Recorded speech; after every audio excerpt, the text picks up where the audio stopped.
بسم اللہ الرحمن الرحیم اسٹوڈنٹس، آج ڈے 3 ہے اور انگلش کی بک میں ہم یونٹ نمبر 11 کی ریڈنگ کر رہے ہیں، نوائز ان دا انوائرمنٹ۔ تو اپنی انگلش کی بکس نکال لیجئے جی اسٹوڈنٹس، اپنی انگلش کی بک میں یونٹ نمبر 11 نکالیے جی اسٹوڈنٹس۔ آپ ڈے 1 پر پہلے 2 پوائنٹس، ڈے 2 پر پوائنٹ نمبر 3 ریڈ کر چکے ہیں۔ آج ڈے 3 پر ہم پوائنٹ نمبر 4 کی ریڈنگ شروع کرتے ہیں۔ Another source of noise pollution in urban areas is the work on construction sites. Construction work in urban areas is usually slow and time consuming. The use of transport and equipment at construction sites, its grilling and piercing sound is a big source of noise pollution. It not only disturbs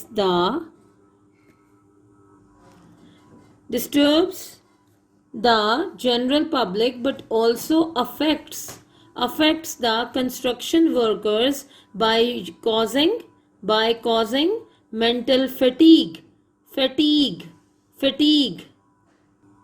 Another source of noise pollution in urban areas is the work on construction sites.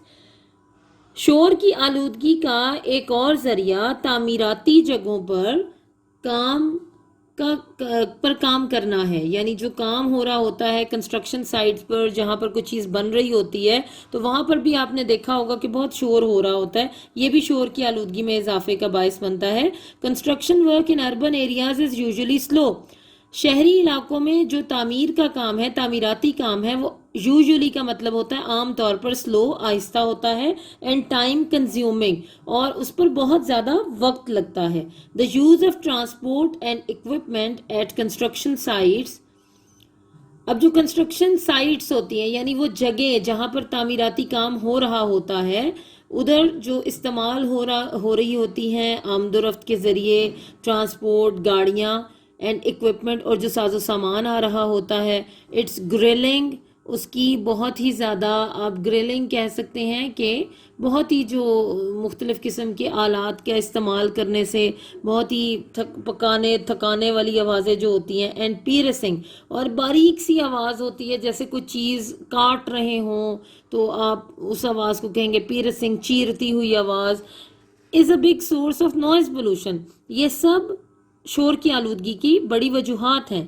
It not only disturbs, یہ نہ صرف disturb کرتی ہے، پریشان کرتی ہے the general public، عام عوام کو، but also affects the construction workers, بلکہ جو تعمیر کا کام کرنے والے لوگ ہوتے ہیں، ملازم ہوتے ہیں، یا آپ کہہ سکتے ہیں مزدور ہوتے ہیں، ان کے اوپر بھی اثر ڈالتی ہے۔ بائی کازنگ مینٹل فٹیگ، ان کو ذہنی طور پر تھکا دیتی ہے۔ یہ کیا لفظ ہے؟ فٹیگ کا مطلب ہوتا ہے تھکنا، تھکاوٹ۔ تو اسٹوڈنٹس یہاں تک پوائنٹ نمبر 4 تک آج آپ نے ڈے 3 پر اپنی ریڈنگ کرنی ہے۔ اب آپ اپنے نوٹس نکال لیجئے، نوائز ان دا انوائرمنٹ کے کوسچن آنسرز پر آ جائیے۔ ابھی تک آپ ڈے 1 پر کوسچن نمبر 1، ڈے 2 پر کوسچن نمبر 2 کر چکے ہیں۔ آج ڈے 3 پر آپ یہ کوسچن نمبر 74، بلکہ اس کو ہم کہیں گے کوسچن نمبر 3، یہ آپ کریں گے۔ How is construction work a cause of noise pollution? Answer is the transport and equipment used at construction sites, its grilling and digging sound is a big source of noise pollution۔ تو آپ دیکھیے students, آج ہم نے جس paragraph کی reading کی تھی، یہ کوسچن بھی اسی پیراگراف کے متعلق ہے اور اس کا آنسر وہی ہے جیسے ہم نے ابھی ریڈ بھی کیا تھا۔ اس کو بار بار سنیے، اپنی انگلش کی نوٹ بکس پر نوٹ کیجیے اور اس کو زبانی یاد کر لیجیے۔ جی اسٹوڈنٹس، آپ پری 9th میں 5 لیٹرز کر چکے ہیں۔ آج ہم لیٹر نمبر 6 آپ کو پڑھائیں گے، اور 9th کلاس میں آپ لیٹر نمبر 6 سے سٹارٹ کر رہے ہیں، اور یہ بھی آپ کے نوٹس پر ہی موجود ہے۔ جیسے پیراگراف رائٹنگ بھی تھی، اسی طرح لیٹر رائٹنگ بھی آپ کے نوٹس پر ہی کوسچن آنسر سے آگے کچھ پیجز پر موجود ہے۔ 6 نمبر پر لیٹر ہے، write a letter to your brother about the importance of the study of science subjects. آپ یہ لیٹر کا پیٹرن آلریڈی پری 9th میں سیکھ چکے ہیں، اس میں کوئی تبدیلی نہیں ہے۔ اسی طرح آپ نے لکھنا ہے ایگزامینیشن ہال، ای کیپٹل ہے ایگزامینیشن کا، ہال کا ایچ کیپٹل ہے، اس کے بعد کوما،